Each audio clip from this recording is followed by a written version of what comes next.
A letter from insani.org. Salutation.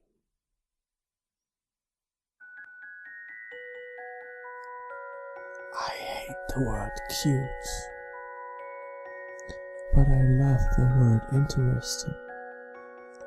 I hate it when you open up your diary and write, "It was so hot today that," but I love the season itself. I hate loud noises, but when their voices raised in heated argument, I don't mind them so much. I hate those who tear you down with their words and actions, but I love those who quietly build you up even when they don't deserve it. I hate being called a simpleton, but I'd rather be a simpleton than someone who uses his God-given talents to take advantage of others. I hate working hard, but I hate laziness so much more than that.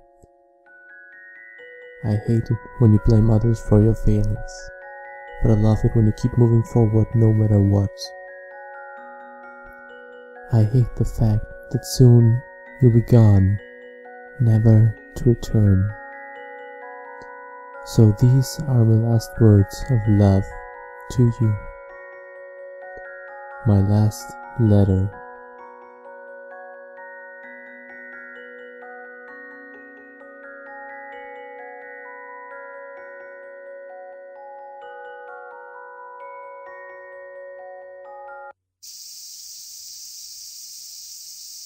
I got off the train and was greeted by a rush of warm air, so warm I could feel myself melting away.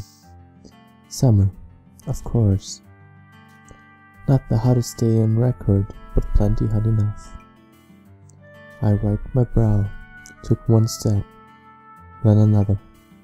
Couldn't let this weather get me down.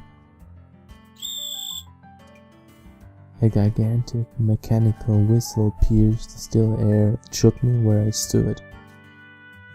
The train was leaving. Its restless slumber was no more. But I did not watch it go.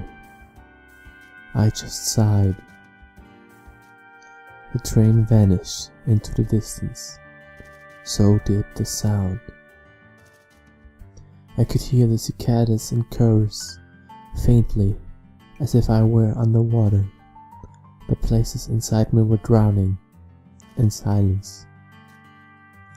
Things are alive when they're in motion. When they die, they stop moving. But I was standing still, in darkness and silence, standing still. So I took one step, then another, past the cracked paint and splintered wood, out of this old abandoned train station. It was bright, too bright. I had to squint. I brought a hand up to shield my face.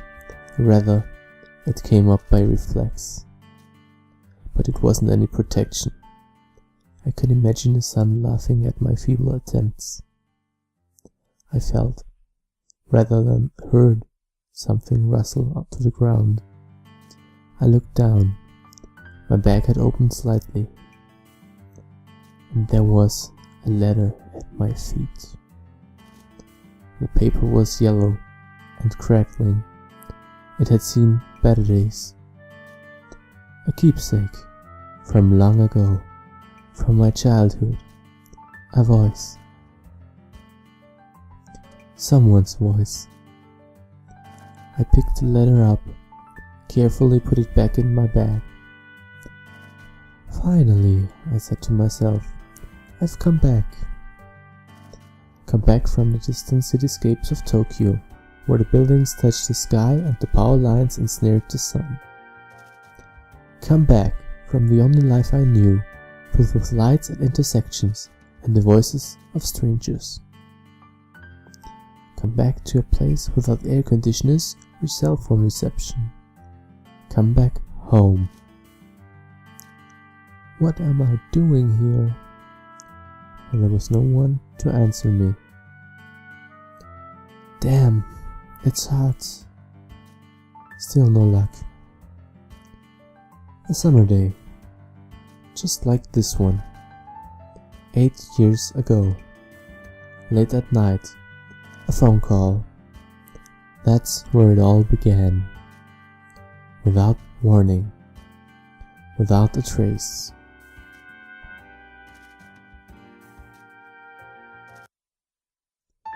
I can still remember how the phone sounded when it rang that night.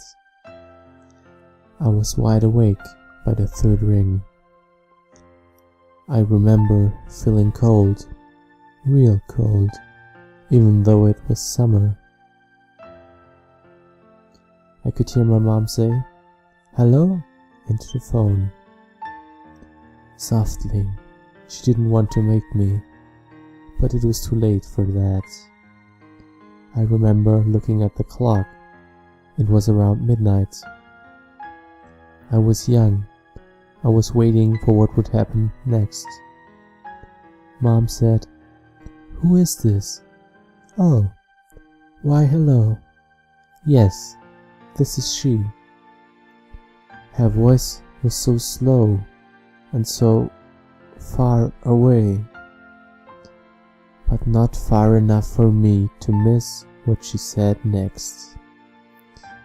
"He's passed away?" I almost jumped out of bed, because I was young, very young, but not young enough to have no idea what passed away meant. I broke out in a cold sweat. Blood drained from my face. I got dizzy all of a sudden. It was like the earth had split apart under my feet. I was in free fall. Like I said, I was young, very young, young enough to understand that it really was this simple. When you die, you can't meet your friends and family anymore. When you die, you can't be on this earth anymore. When you die, your spirit isn't in your body anymore. When you die, you stop moving. I couldn't see or smell or hear or taste anything anymore. The world whipped around me. Was I standing still now? It was forever. Mom came to me. Eventually, the world stopped spinning. But what she said set my world ablaze.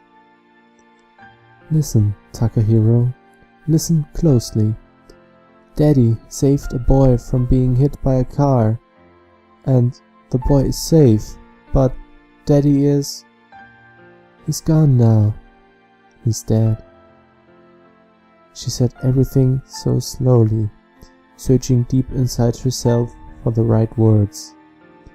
I was searching too, but I had no words, right or wrong. There was nothing in front of me, there was nothing behind me. Just pure darkness, or pure light. I remember that Mom said a few other things to me then, but I don't remember what they were. She left. I kept crying. Crying and crying until I had no more tears left to shed. I don't remember how long it was until I came to. He was dead. I was still alive. I don't know if I felt sad, but I know I felt scared and alone. Something was eating into me, and I couldn't escape. Sometime that night, I fell asleep. It was heavy and dreamless, so I would forget everything.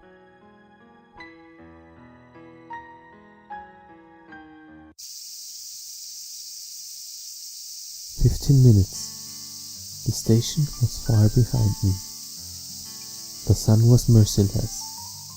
There wasn't a part of me that wasn't covered with sweat. I belong here, huh?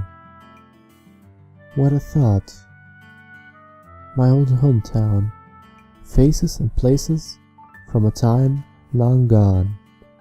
My time, no doubt. No, not at all.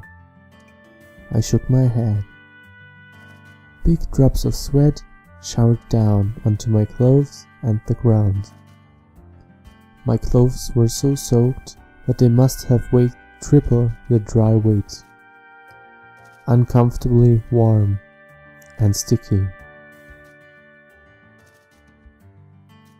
Several kilometers out now, at the foot of a hill. A few more minutes up the hill and I'd be at my parents' place. It's been a long time since I did this, I muttered.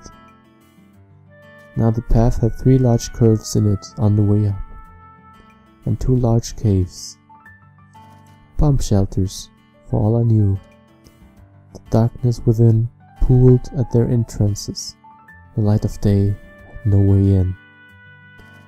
I couldn't help but suppress a shiver. No matter how old I was, I could never quite get over the weird feeling. Back when we were kids, our parents told us all sorts of things about those caves. That bears lived there, for instance, or that the ghosts of long-dead soldiers had taken up residence therein. All lies, of course, but effective ones, for children. I believed them all. I walked up the slope, slowly. It was tough, going. I could feel the burn in my thighs. Each step grew easier than the last. Familiar sights and sounds surrounded me. And soon enough, the end was in sight. Then, something struck me. Right, I said to myself. And on the hilltop, there's... Actually, it wasn't there anymore. Back in the old day, a mailbox used to stand on this spot. Now there were only rice paddies and farming fields as far as the eye could see, plus this road. A lonely place, made you want to go forward or go back, but you couldn't stay here. Those were your choices, no matter where you went. This was also where I'd received the letter. That reminded me.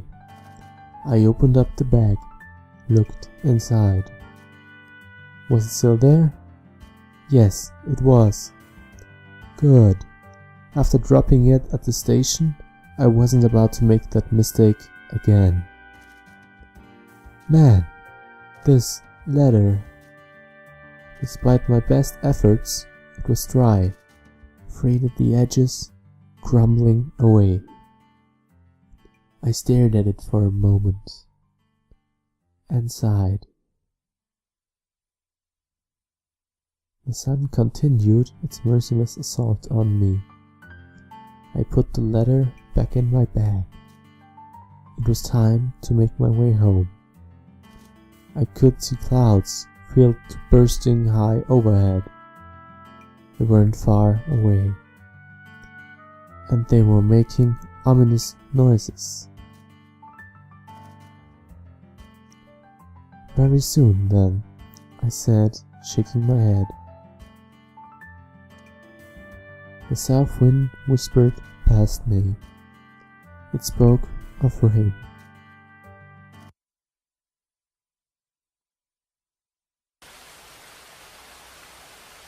The wind wasn't lying either, so I picked up my pace. Everything was soaked by the time my parents' place came into view. Everything except my bag. That was waterproof, thank goodness. Everything around me was the same, yet it was not. The rain changed things, somehow. For instance, it had soaked my already sweat-soaked t-shirt through and through, making my clothes as heavy as my spirits. I ran, for dear life, toward the front door. I saw that it was open. There was someone standing there. Mom. "It's me, Takahiro," I yelled. "I've come home." But Mom couldn't hear me. The cicadas had nothing to do with it. They'd been silent ever since the rain had started. The rain, however, was more than loud enough to make up for that. So I tried calling out again. "Mom, it's me." Bo let up in the rain. But this time Mom heard me, or so it seemed. She turned toward me with a smile. Except for one thing. Something wasn't quite right here. No idea what it was, but this was really weird. I felt totally out of place for a moment. But I got over it soon enough. Had to have been my imagination. I rushed over to where Mom was. I could smell the fragrance of incense even from this distance. "My, you're soaked. Did you have much trouble getting here?" she asked as I reached her. "No," I answered, "not at all." Silence fell between us for a time, because I couldn't find a way to break it. First time I'd seen her in years. There were shadows in her face, and lines, neither of which I remembered. I'm kinda tired now," I managed. "So, would you mind if I got some sleep?" "Oh, of course not. Go ahead. There are blankets in your room," Mom replied with the usual smooth smile. So I quickly changed my clothes and headed into my own room. The room was exactly as I'd left it. I laid out the blankets, then I laid myself out on them. A sigh escaped from my lips. All the tiredness I'd accumulated since the train ride started draining away into the darkness. The rain wasn't letting up anytime soon. I felt alone inside it. It surrounded me. It cocooned me. And it guided me into slumber.